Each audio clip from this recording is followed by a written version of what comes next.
Hey guys, how's it going? Okay, so I'm in a weird situation here. I'm at the park right now and I'm having car troubles. My car has been driving good. I mean, I haven't had any issues with it. Not today, not for the last couple of weeks. Not for the last couple of months. It's been good for a while. All right, last time I changed my battery was maybe like 6 months ago. Changed my alternator a year and a half ago. Ever since then, no issues at all. No issues at all. I was comfortable driving this, for, a long to places that's like far away. This car has been pretty much solid for me up until today. So basically, I'm at the park. I parked my car at the park and jogged around for about 2 hours, walked around, came back and tried to start it, and nothing. Like nothing. Like when I get into the car, everything works the same it's supposed to work. All the rings and sounds and stuff like that. The dash, all the lights are good. Radio turned on immediately. Blower motor works. Only problem is it won't crank. It won't crank at all. Now I've been trying to figure this out. Trying to crank it up like 15 different times. Try to crank it up, but nothing happens. So I've heard about these situations and that could be caused by a brake switch. If you guys didn't know, the brake switch is it pretty much is it's a part that turns the brake lights on when you press on the brake pedal. Also, if you guys have, yeah. So basically, I was like, maybe it's the brake switch. So I went to the back. I actually did ask somebody to check my brake switch, and I actually did take it out to put it back in. And then I did ask somebody to check out my brakes to see if they were good, and the brake lights came on. So the brake lights came on. So it wasn't the brake switch. So I was thinking to myself, okay, maybe it's the battery. Battery is fairly brand new. Maybe it could still be the battery. It's brand new, but it could still be the battery. So I was thinking to myself, let's turn the headlights on. And the headlights were pretty bright. But this is daytime, so it's kind of hard to tell. But the brake lights were fine. All right. So, but I wasn't having issues with any of the power in the car. The brake lights were fine. So I pretty much told myself, I mean, it could still. Oh man, I'm going off track right now. This situation is actually frustrating me. What was I talking about? Brake lights.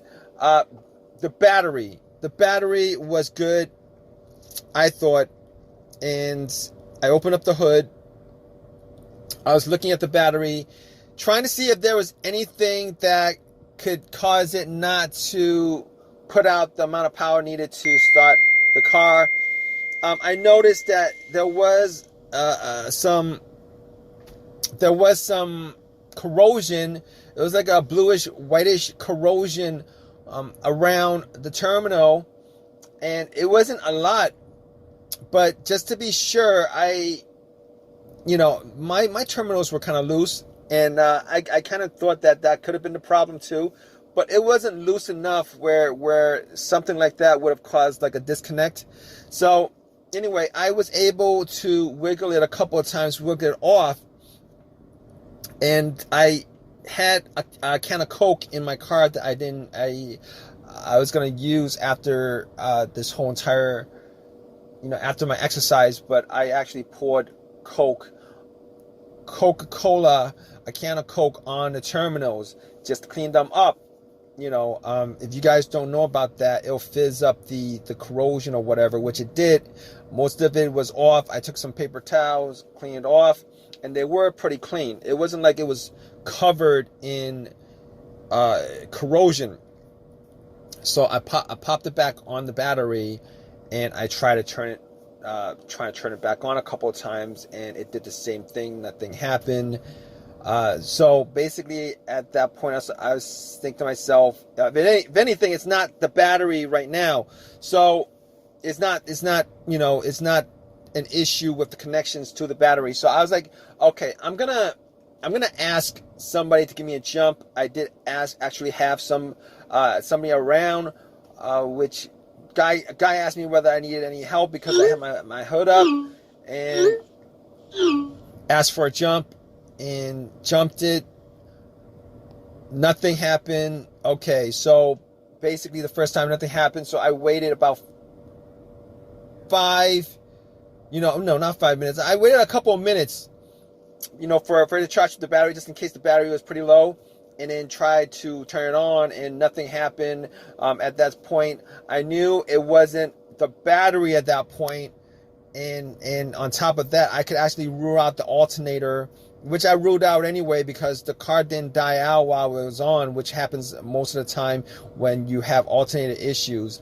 And the reason why I ruled out the alternator is if the alternator was bad and it ran the battery down, and your battery was dead and you can't start your car, a rare occasion that would happen the way, where your car would be, your car would die out at the time parking. But as soon as you get a jumper cable on there, if it was a bad alternator, you would be able to start the car. But once you take the cables off, your car would die out because the alternator was bad. It wouldn't be charging it. But that wasn't the situation that occurred.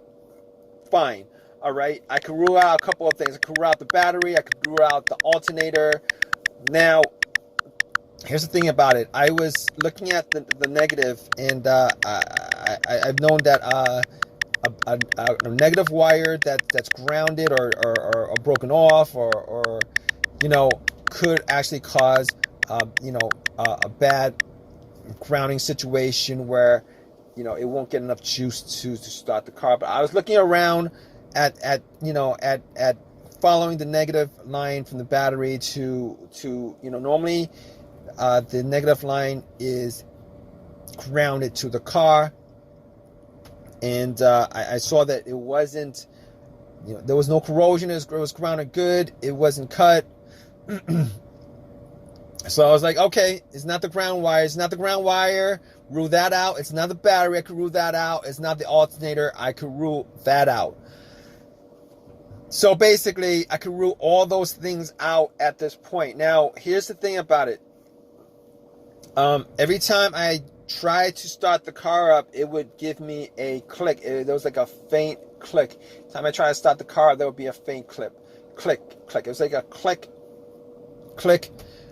So I was thinking to myself, let's check out the fuse box. So I took the cover off the fuse box. I was looking at the fuses, trying to see if there's any kind of issues with, any kind of burnt issue with any of the fuses. Now, I didn't have a fuse tester with me, so I really, it was really hard to tell which fuse is burnt and which is not, unless you actually went and took each fuse out and then looked at it. And some of these fuses are pretty small.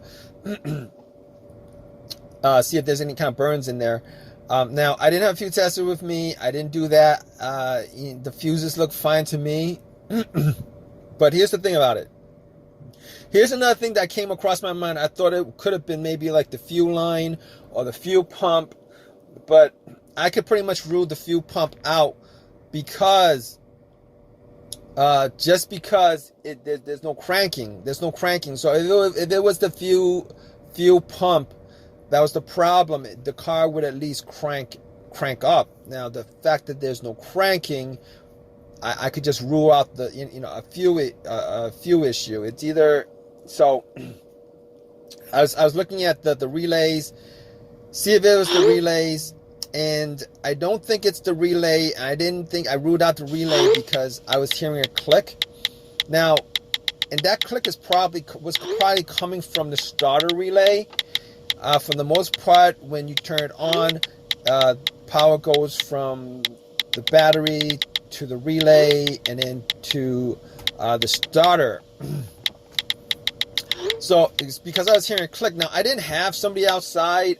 Normally, you could actually feel the starter relay clicking when you click on it. Now, I'm not 100% sure that it wasn't the starter relay that was causing that clicking noise, but I'm pretty sure. Okay, now if I had somebody with me to just be out there and you know, listen for it, you know, and put a finger on the relay, normally it would, you know, you would actually feel a certain vibration, a clicking vibration on the relay when you try to start it. But here's the thing. I didn't have somebody with me, but I did hear a click each time. So I'm going to rule out the relay. So basically we're ruling all that stuff out. I'm ruling the relay out. I'm ruling the battery, the alternator, the ground wire. If you guys are in this situation, you guys need to troubleshoot this situation. Obviously, you guys are going to just keep on ruling things out until you guys get to what the most probable issue is with your no start situation. But in this case, I could rule all that stuff out. Now, as far as the fuse is concerned, here's the thing. I didn't have a fuse tester, so I couldn't test out each and every one of these fuses. So I was thinking to myself, okay, the situations that I've had previously where there were fuse issues, I will say that there were two times where I had fuses cause my car not to start. Now, it wasn't on this car, it was on previous vehicles that I've had before. So one of those situations was, I believe it was a Honda that I had, where there was a main fuse that connected the battery cable to the fuse box. Now, Honda likes to have these main fuses. I think Nissan used to like to have these main fuses. So basically, that situation was like this, all right? There was nothing working in the car. There was no electricity going to any portion of the car, all right? The clock, the car's radio didn't work, the clock didn't work. There was no lights, there was no sounds, the alarm didn't work, power, nothing in the car worked. It was as if somebody unplugged the battery from the car. All right, so in that situation, I was looking at it. You know, it wasn't 100% obvious what the problem was, but after putting two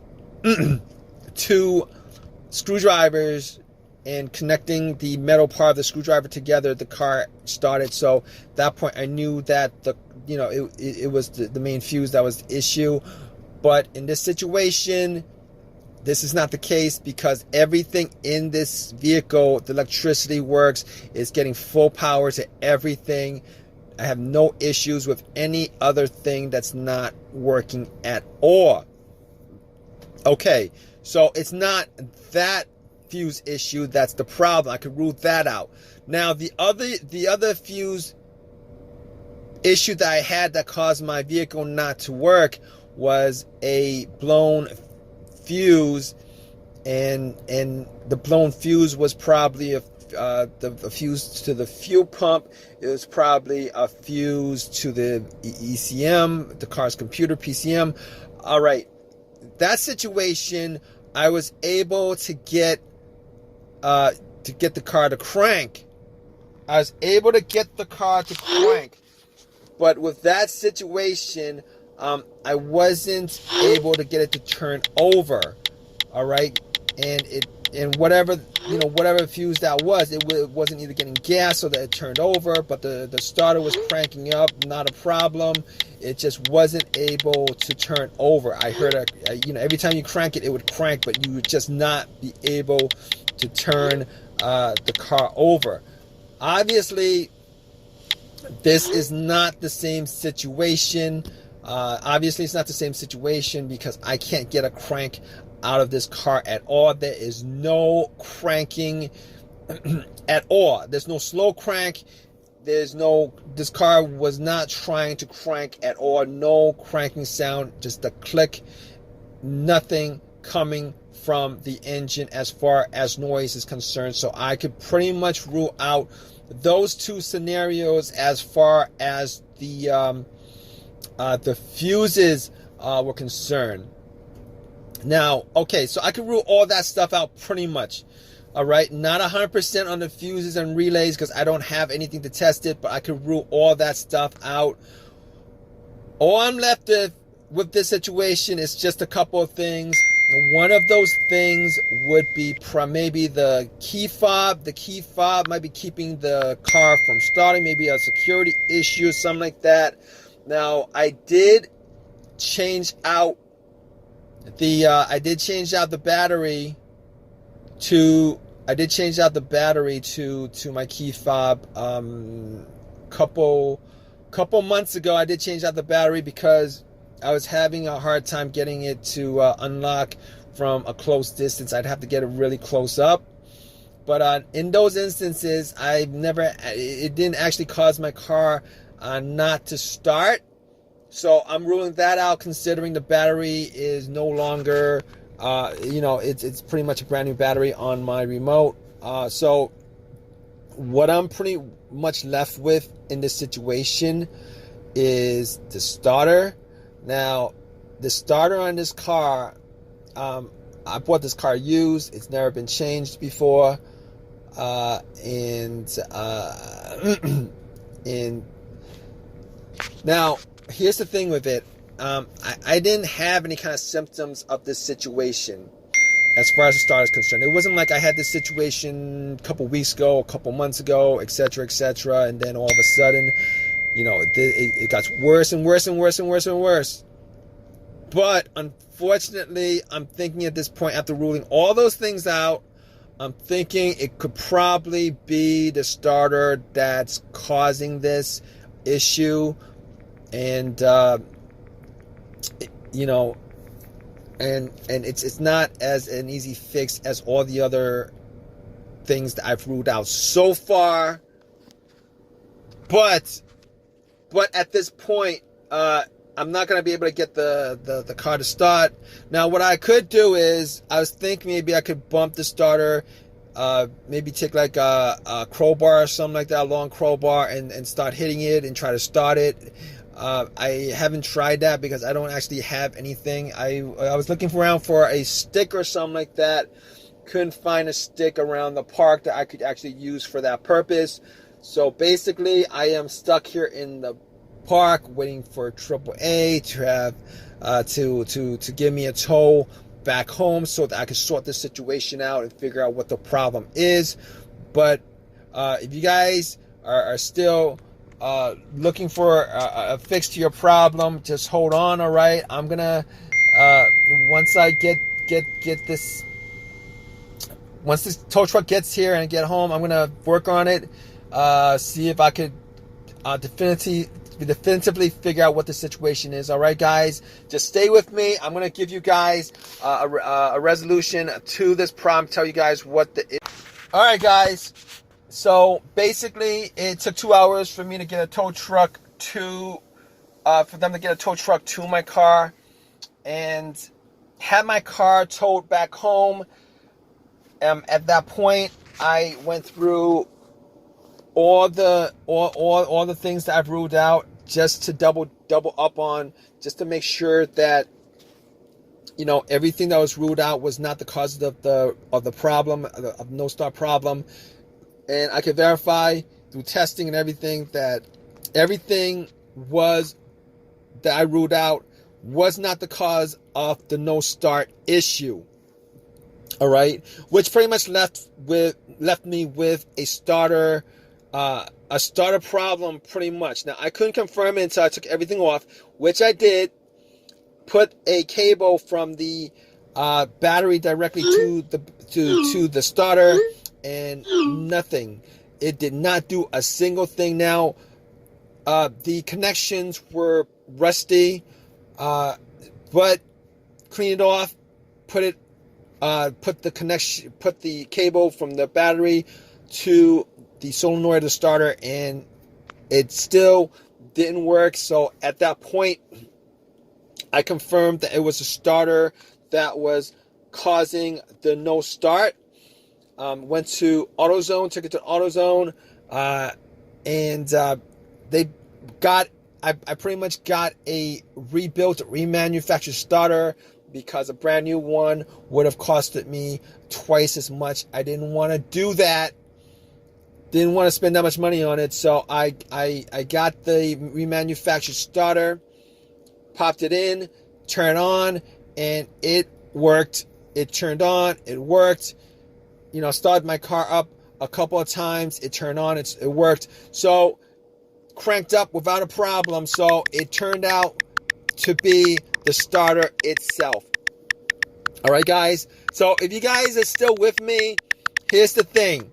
All right, 90% of what I went through, if you guys are having this similar situation of a no crank, no start situation, I'm pretty sure that you guys could pretty much rule out most of that stuff to get to the main cause of your starter issue. All right. Now, if you guys went through everything and you guys are still having the same issue, I'm pretty sure it's your computer that's causing it. But that's a really big step to take as far as troubleshooting is concerned, about actually looking at the car. But if this video has helped you guys out in any way, please give me a thumbs up. Please subscribe. Please, if you guys have any comments at all about this video, please leave your comment in the comment section. All right, guys, take care.